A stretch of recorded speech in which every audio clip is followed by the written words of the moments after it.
Hello students, my name is Amit and today we will discuss about the anatomy of liver. So let's start.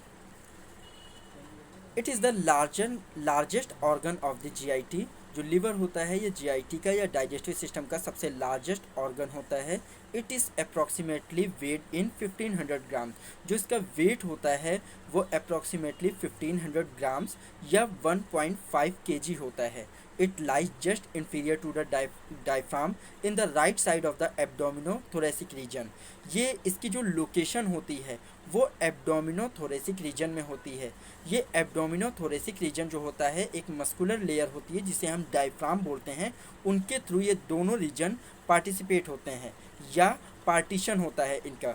So liver का कुछ part जो है abdominal cavity में और कुछ part thoracic region में होता है। सो इसलिए इसकी एक्चुअल लोकेशन को हम बोल सकते हैं कि इसकी एक्चुअल लोकेशन एब्डोमिनोथोरेसिक रीजन में होती है। Liver is divided into two lobes. ये जो लिवर होता है दो लोब्स में डिवाइडेड होता है। One is left lobe and another one is right lobe. देखिए यहाँ पर मैंने डायग्राम भी दिया हुआ है। डायग्राम में हम क्लियरली देख सकते हैं कि जो लेफ्ट लोब है ये ये वाला लोब ये राइट साइड के लोब से कंपैरिजन अगर करें तो छोटा है। ये लेफ्ट लोब और राइट लोब आपस में एक जैसे नहीं होते हैं, इनके साइज़ में डिफरेंस होता है। इसके अलावा इस स्ट्रक्चर में हम क्या देख सकते हैं कि कुछ डक्ट्स हैं। ये देखिए कुछ छिद्र टाइप के हैं जिनसे सिक्रीशन होता है या आउटफ्लो होता है।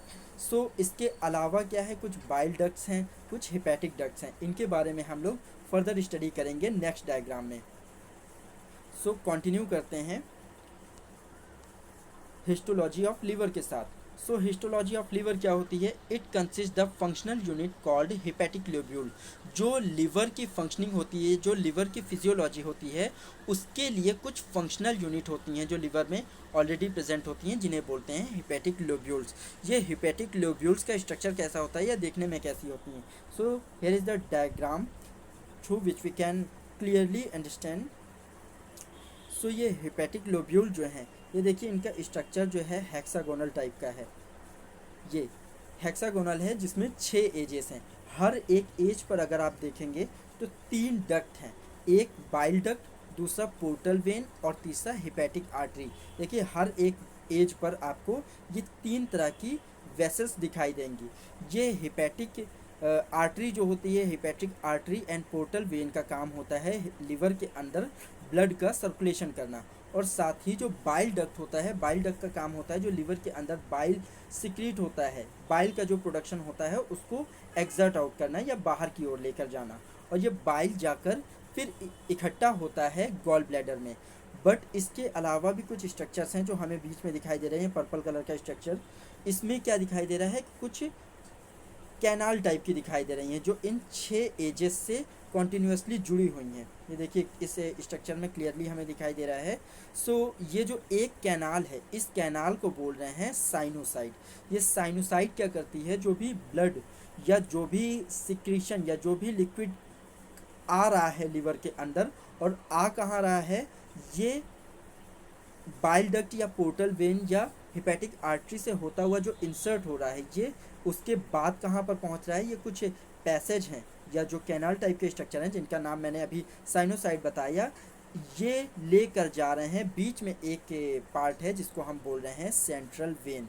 इस सेंट्रल वेन का जो दूसरा नाम होता है वो होता है हिपैटिक वेन। यहाँ पर ये सारे सिक्रीशन जाते हैं।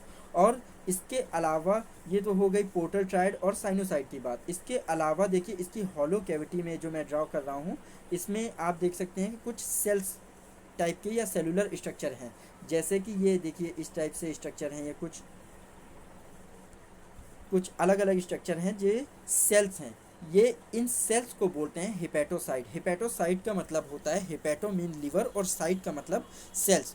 तो जिनसे या जिन सेल से लिवर की कंपोजिशन हो रही है, जिनसे लिवर की लाइनिंग्स का निर्माण हुआ है, उन सेल्स को बोल रहे हैं हिपैटोसाइट। इसके अलावा हम फर्दर कंटिन्यू करेंगे इसी डायग्राम के बारे में। So it is a hexagonal structure which consist ducts and central vein in the centre of the lobule.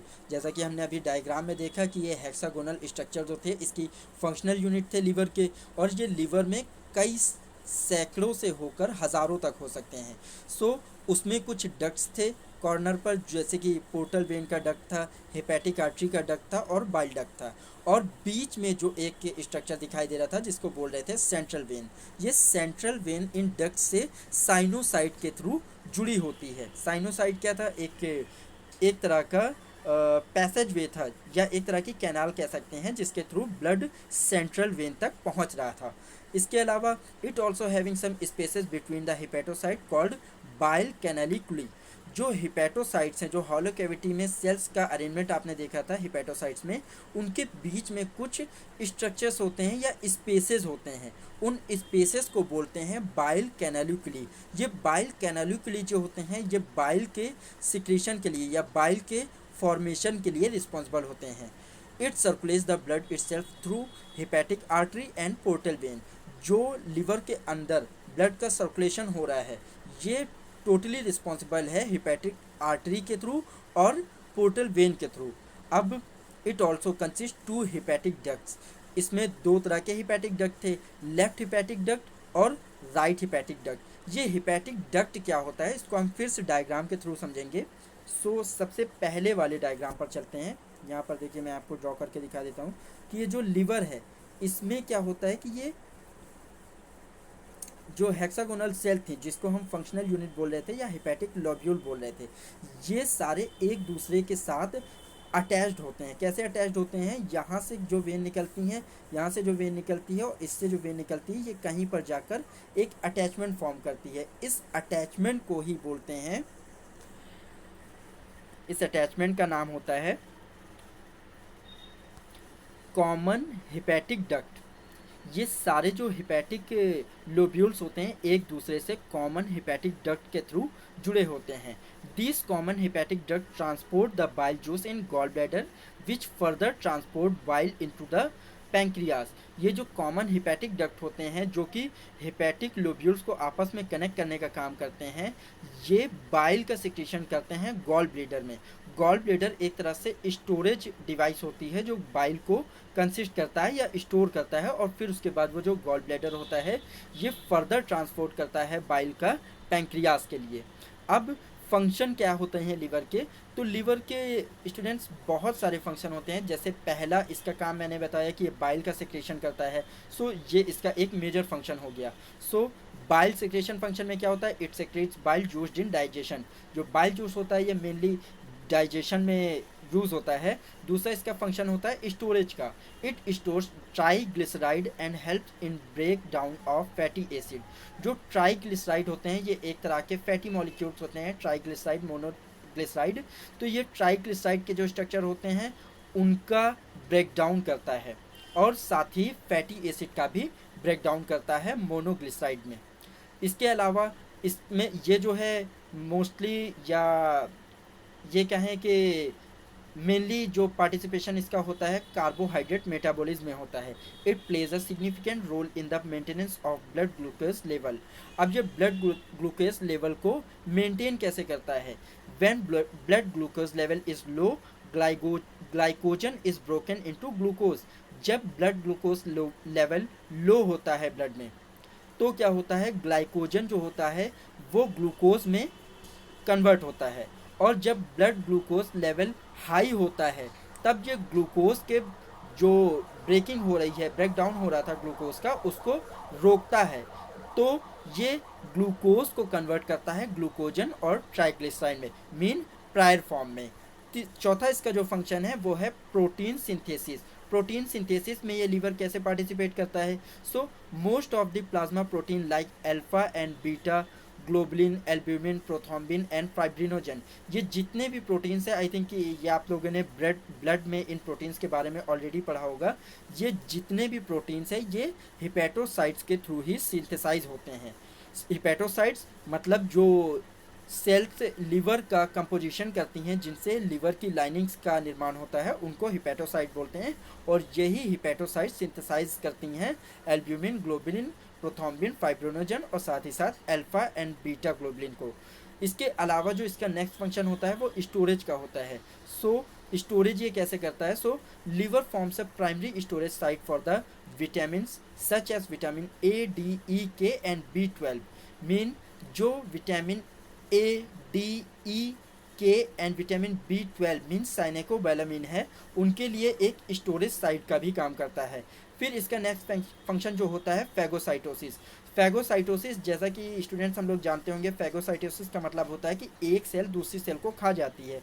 सो ये इसमें कैसे, लिवर में कैसे पॉसिबल है?